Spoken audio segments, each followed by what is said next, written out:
firmly, slowly approach the pot until it touches in one spot, and then it's going to leave a mark. So I know that that spot is over this way too much, so I'm going to push it just in the opposite direction a little bit, and then you just do that again.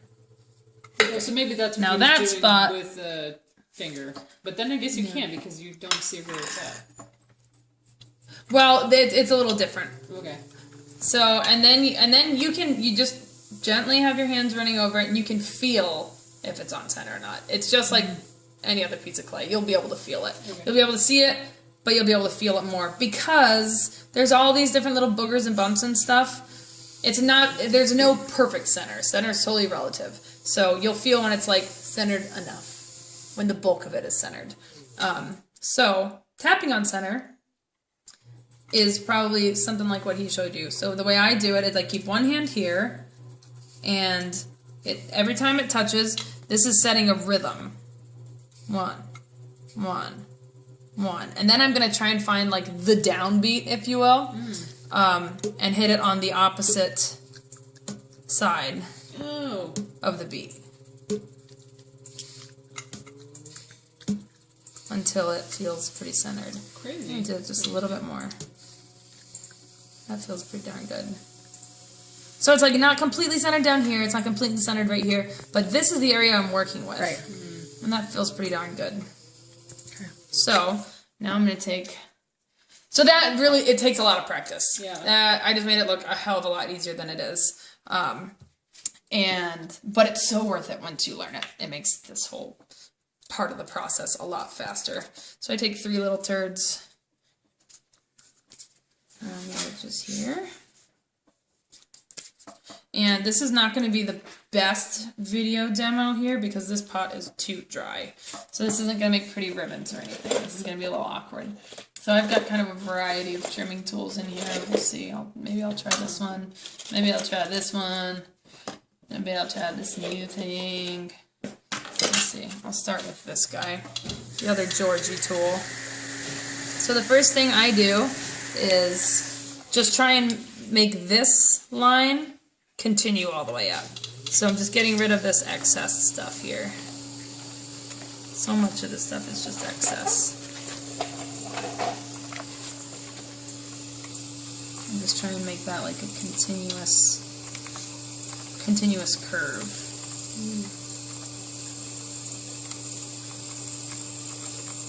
So I'm kind of going up to the top here, you can see, and then like going down a little bit until these start blending together, which is just about now. There we go. This is pretty gritty clay. I like that tool. George Macaulay made it! Neat. Yeah. Okay, so now that I've got those smoothed out, maybe I'll try this one. I'm gonna just...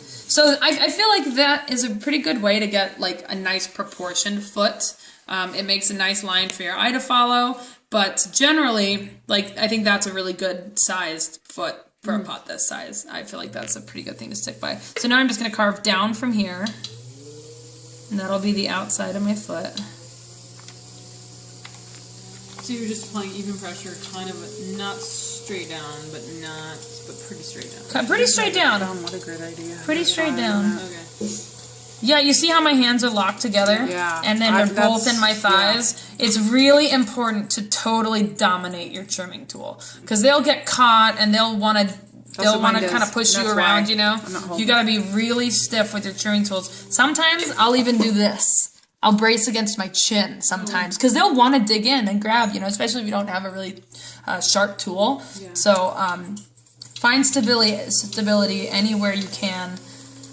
It's really important. So I'm just going straight down here, and now what I'm going to do, so I went down, and this part is kind of based on what I felt in there, you know, that's how I'm gauging how far I'm going down. So now I'm going to kind of make this line blend in with the profile there, pretty much like we did before. I'm going to make that a nice continuous curve, because I'm thinking about what the inside shape of the pot is, and it's about in this spot where it starts getting thicker. But I know that the inside is a nice continuous line, so I'm trying to just make this like what that is like. So that's looking, this little wheel is screaming. Needs a little love. So now I'm going to take this edge in a little bit because it's a little big and goofy. I'll dig in to the inside. This so is the part I always mess up. Yeah. So you start in the middle and you're slowly moving in one line out? Yep. Okay. Yeah. I always start in, you don't have to start in the middle. I usually do though. You see how my tool wants to grab a little bit, so I'm really holding this thing tight. Yep, and I'm just following, one line straight out to the side. I usually work at like the 3 o'clock position for trimming. Well, I always work at the 3 o'clock position rather. I'm trimming. And I'm just going to keep, and then you can go from the outside back to the inside too. And back out. I'm going a little fast here, sorry. I like it. Cool.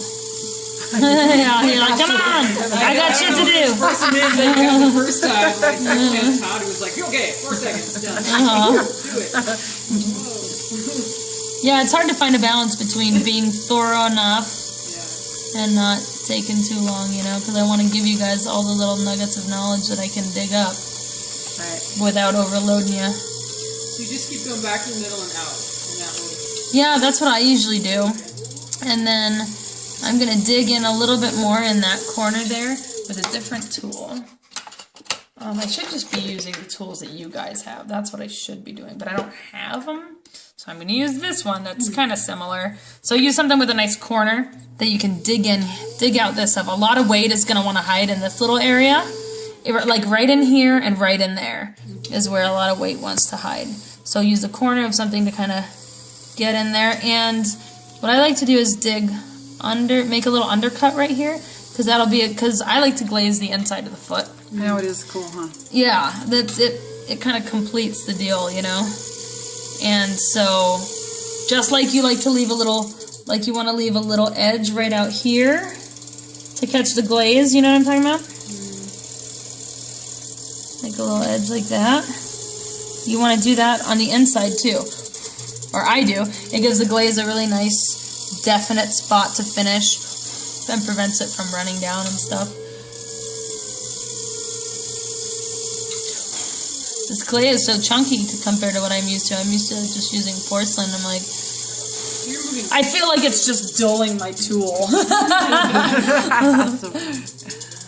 Am I moving kind of fast? No, it's perfect. Amazing how much clay you're removing. So how much I'm removing? So much clay on the bottom of the bowl to trim. That's my problem. Yeah. So heavy. Yeah, I mean, don't ever. It's hard because we teach ourselves to not leave it too thick on the bottom of a cylinder. Right. But then you got to make a really conscious effort to leave it thick enough on a bowl so that you don't end up with a weeny little foot, you know? Right. You want to be able to really carve a nice foot out of it. And the thing is, if your foot ends up looking too big, you can always trim it down smaller, you know? There's never like too much clay down there. You can always remove more.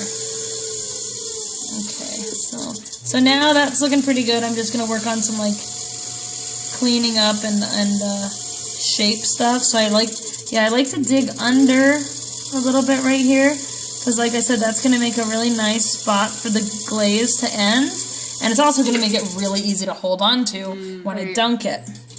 And it looks nice too. And I like to round my foot, minimize the points of contact, you know, minimize sharp lines and stuff. And then I love trimming with metal ribs. As you guys know, I love metal rib everything all the time. Check out how, so this has got all those trim lines, which doesn't exactly go with the rest of the form, but watch out for those little boogers down there. They sometimes want to jump in your way. This will just make it a nice smooth line. Take some of those lines away.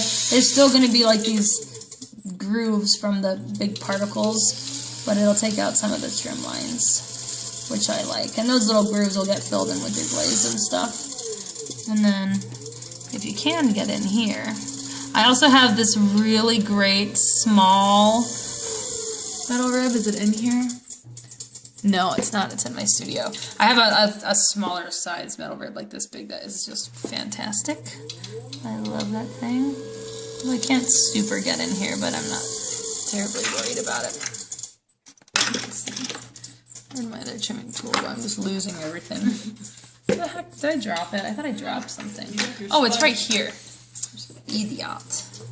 Okay, I'll just see if I can make this look a little bit nicer. It's not going to be that great, but... And then, you know, one thing you can learn from me